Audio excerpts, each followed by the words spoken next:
la haula wala quwwata illa billah. Wassalatu wassalamu ala Rasulillah wa ala alihi wa sahbihi wa man wala. Amma ba'd. Para setia penonton channel YouTube Mega dimanapun Anda berada, semoga diberikan kesehatan dan diberikan rezeki yang halal berkah, dan semoga diberikan hari esok yang cerah. Para penonton setia channel YouTube Mega Hikmah, saya di sini berbincang-bincang dengan narasumber, yaitu orang yang berkeliling di Indonesia ini, sampai dia bisa ketemu di Padepokan ini, sampai dia menuju ke Padepokan ini. Oke, gimana Pak tentang kehidupan Bapak? Pak Ustadz, Iya. intinya saya bercerita di sini tuh agar menjadi Hikmah. pelajaran ya, Ya, hikmah pada orang lain. ya. Inti ini dalam hidup, Perjalanan hidup ya. Berarti perjalanan hidup ya. ya. Saya dibesarkan oleh orang tua yang sudah keren ya.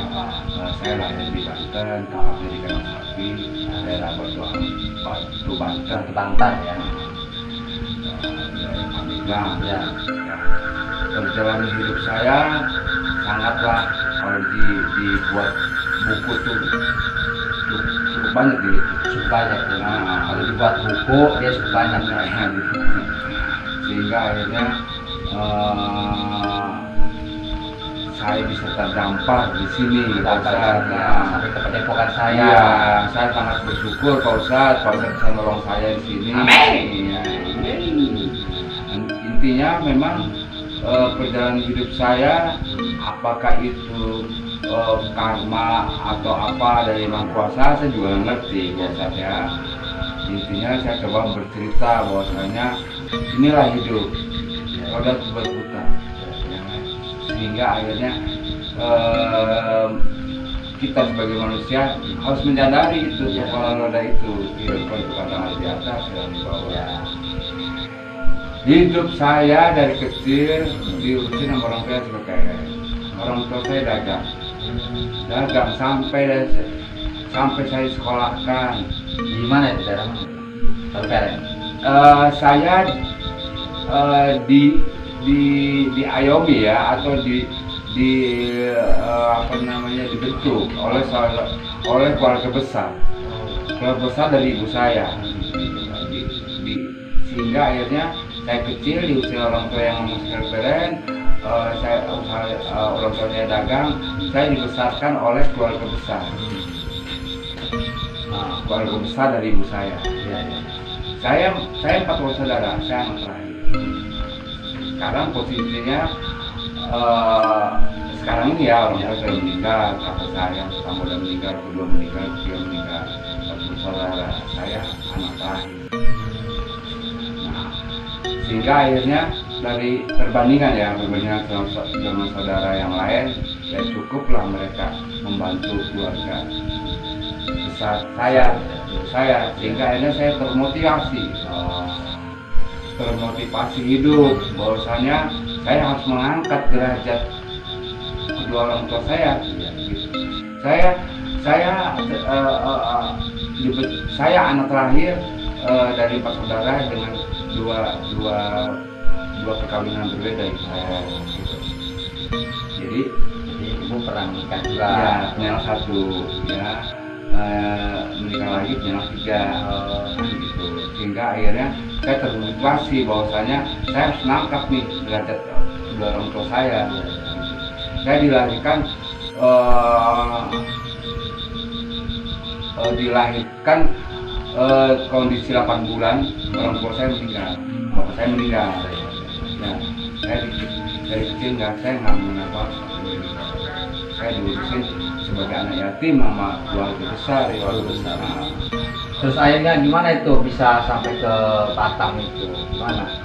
Cerita riwayatnya itu sampai ke Batam dan sampai ke Batam di Batam itu.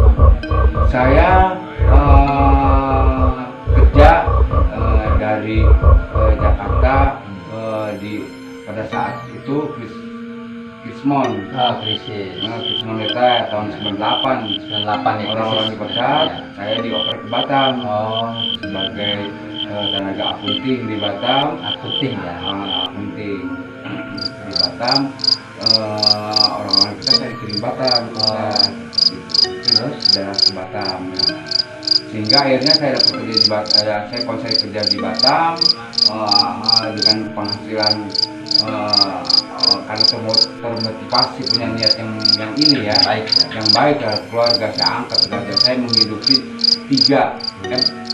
empat keluarga. Kakak saya support, ibu saya support, gitu, kakak saya support. Karena kedua kakak saya itu menikah, suaminya nggak kerja, dia harus membesarkan anak-anaknya, dan saya yang mensupport mereka dengan Batam saya, ya? Iya, dengan kasih kerja saya kerja mati-matian Ustaz, dari pagi sampai malam lembur segala macam. Jadi saya nggak mengenal lingkungan Batam. Iya, karena saya konsen kerja. Karena Itu apa yang dikelola itu kerjaan? saya nggak pernah pindah tempat kerjaan. Ya, saya pindah-pindah kerja enggak. Enggak ya. Ya, saya konsen di perusahaan properti, bangun rumah, apa aja ya. Iya, gitu. Dan saya sebagai tenaga akunting, menjadi akunting. Gitu. Dan saya orang tua saya pendidikan cuma bisa mampu tamat SMA. Selebihnya untuk kuliah saya biaya sendiri, kerja sambil Kuliah. Ustaz. Ini beres ya kuliahnya ya. Beres. S1, S2, S1 ya. Kota akuntansi. Oh, akuntansi ya. Iya, Ustaz. Dengan bekal itu akhirnya saya bisa mengangkat derajat. Saya udah bisa dengan uang itu, hasil kerja itu saya bisa memberangkatkan haji ibu saya. Dan pada saat itu keluarga besar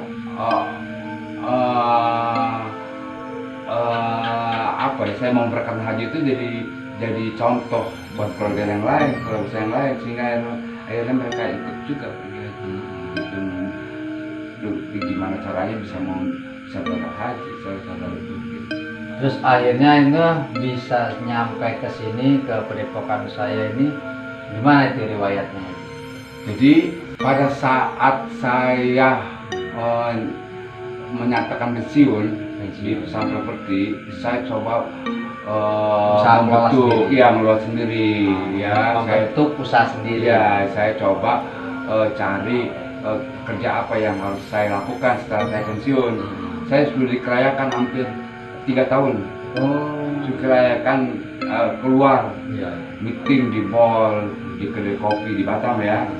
Jadi mengenal orang-orang luar. Saya akhirnya sudah dikerayakan 2 tahun, saya punya kesimpulan sudah.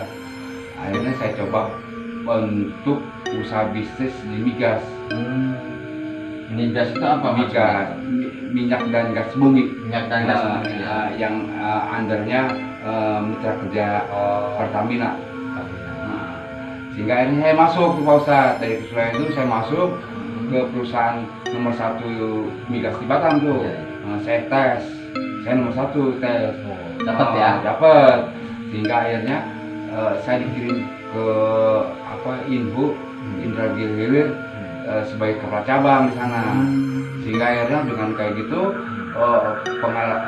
sudah kayakan yang saya belajar bentuk ya secara teoritis merupakan kesimpulan jadi lebih solid pengetahuan setelah saya menangani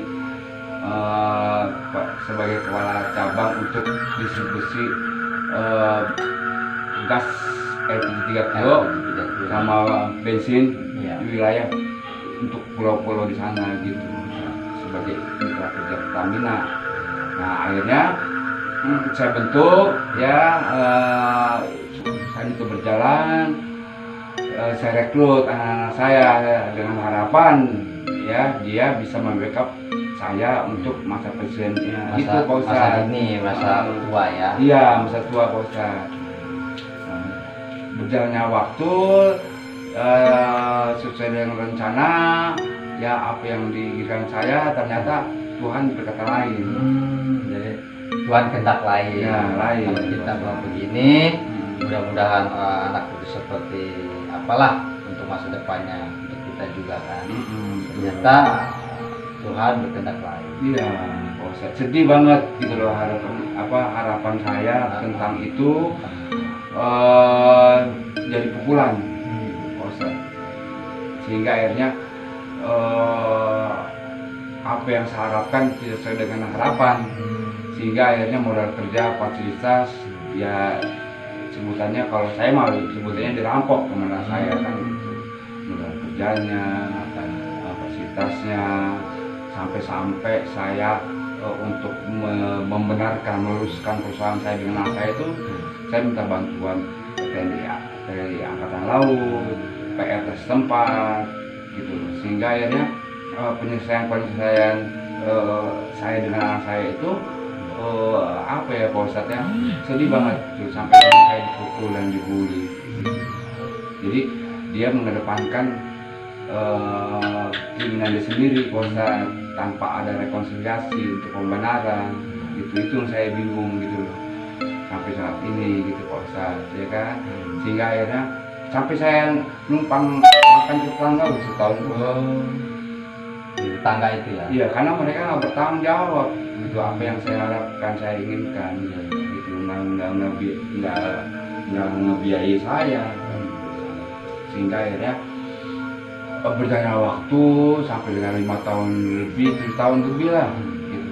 Akhirnya coba sampai dengan peluru habis, pertama habis, kedua habis untuk menangani masalah itu terhadap anak saya kan gitu Pak. Habis, sehingga akhirnya udah nggak punya kemampuan, ya saya minta pulang ke Jakarta atau Banten, Pandeglang gitu karena saya, dan mereka nggak setuju saya pulang itu. Saya akhirnya memaksakan diri, saya harus pulang tanpa, karena penyelesaian taruhan saya nggak akan selesai sampai sekarang. Itu yang saya ingin gitu. Tibalah saya di Jakarta, ketemu saudara A, terus saudara B, saudara C, ya saya juga mengaklumi ya. Itu Jakarta mana itu? Jakarta Utara. Jakarta Utara ya. Tanjung Priok, Jakarta Utara. Saya asal besarnya dari kecil sampai dengan saya kuliah itu di Tanjung Priok, Jakarta Utara. Hingga akhirnya numpang tuh di saudara A, B, C gitu. Hingga akhirnya timbul persoalan ya antara saya dengan saudara saya, tapi saya maklum ya bahwasannya mereka juga punya beban sendiri gitu. Dan saya pulang ke sini pun kakak udah nggak ada, orang tua nggak ada, terus rumah warisan dijual juga. Rumah warisan dijual yang di Kadu Kacang. Kacang sini ya. Iya. Di Kadu Gedong itu ya. Hanes. Di Kadu Kacang batu bantar di bawah. Jadi batu bantar Kadu Kacang baru kolam sapi masuk ke dalamnya. Gitu Pak Ustadz. Jadi saya inilah perjalanan hidup saya, bahwasanya mereka saudara anak ya tidak respon atau tidak memberikan saya unsur yang positif lagi ya. Sudah Pak Ustadz gitu, sehingga akhirnya saya terdampar ke sini gitu, minta pertolongan Pak Ustadz untuk bisa tinggal dan hidup di tempat kehidupan ini ya, gitu. Dan Pak Ustadz bersyukur bisa menerima saya gitu. Dan saya berharap dengan ininya Pak Ustadz, pertolongan Pak Ustadz, hanya saya serahkan nama yang kuasa, bahwasanya jadi amalan Pak Ustadz nanti di akhirat nanti gitu. Saya sendiri juga nggak bisa berbuat apa-apa ya.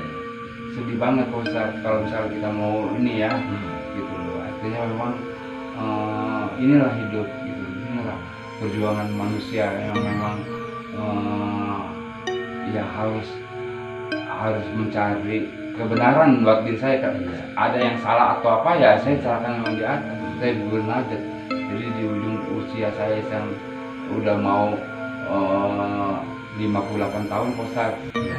Sekarang ini saya coba istiqomah ibadah. Ya, amin, amin.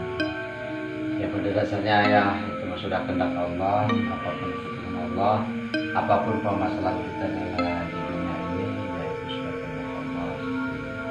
Ya, dan kita memang harus menempatkan sobar itu dalam arti kita terus melangkah kehidupan, kita terus beribadah, itulah sobar. Dan artinya kita ya barangkali ini sudah kehendak Allah. Ya mudah-mudahan kita ke depannya mudah-mudahan Allah memberikan rahmat kepada kita semua ya, terutama Bapak dan terutama ya di sini di Padepokannya. Ya ini Padepokan Bengkel Bapak Hikmah, yaitu tempat riado. Tempat riado itu untuk ilmu, yaitu puasa, kita pegang sunnah seperti zikir, sholawat, baca tasbih dan lain sebagainya. Di sinilah tempat-tempatnya. Mudah-mudahan kita diberikan kesabarannya Pak ya. Iya. Dan gini Pak Ustadz, saya bercerita di sini tuh belum detail ya, yang sebatas apa ya, sebagai gambaran aja. Tapi yang terpenting itu gini Pak Ustadz, saya ulang lagi ya, saya nggak dengan bercerita ini saya nggak menyebutkan nama saya, saudara saya, apapun itu ya. Yang jelas saya ikhlas. Apa yang terjadi buat saya ikhlas dari Ta'ala. Cuma saya berharap sampai saat ini saya pengen banget Allah memberikan membolak-balikan hati dan memberikan hidayah kepada anak saya, anak-anaknya. Ya, saya berharap saya diberi sama anak saya Pak Ustadz. Gitu lah, apapun bentuk, gitu.